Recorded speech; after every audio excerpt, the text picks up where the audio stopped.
حضرت امام حسین علیہ السلام کا آخری خطبہ کربلا کے میدان میں 10 محرم الحرام یوم عاشورہ کو دیا گیا۔ یہ خطبہ نہایت دردناک، بصیرت افروز اور حق اور باطل کے درمیان واضح فرق کرنے والا ہے۔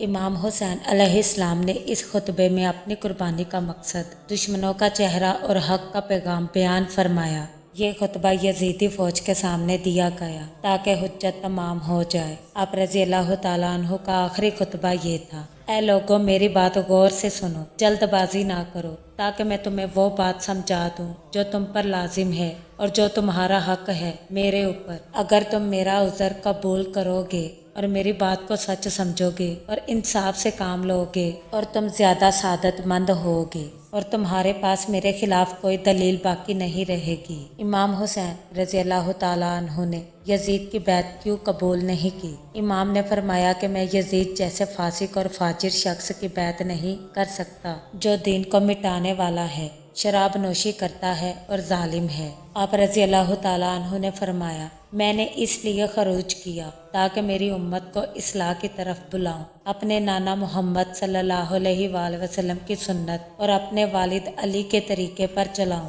امام حسین علیہ السلام نے اہل کوفہ کو مخاطب کر کے یاد دلایا کہ وہ رسول صلی اللہ علیہ وآلہ وسلم کے نواسے ہیں، علی اور فاطمہ کے بیٹے اور قرآن کے حافظ ہیں، تاکہ وہ خاندان رسالت کی پہچان کو پہچان جائیں۔ امام حسین علیہ السلام فرمانے لگے کہ اگر تم مجھے قتل کرنے کا ارادہ رکھتے ہو تو جان لو میں موت سے نہیں ڈرتا، کیونکہ عزت کی موت ذلت کی زندگی سے بہتر ہے۔ امام حسین علیہ السلام فرمانے لگے، اگر تم نے مجھے قتل کر دیا تو تمہارا انجام بھی وہی ہوگا جو پہلے ظالموں کا ہوا۔ اللہ تعالیٰ بہترین فیصلہ کرنے والا ہے اور وہی میرے اور تمہارے درمیان فیصلہ کرے گا۔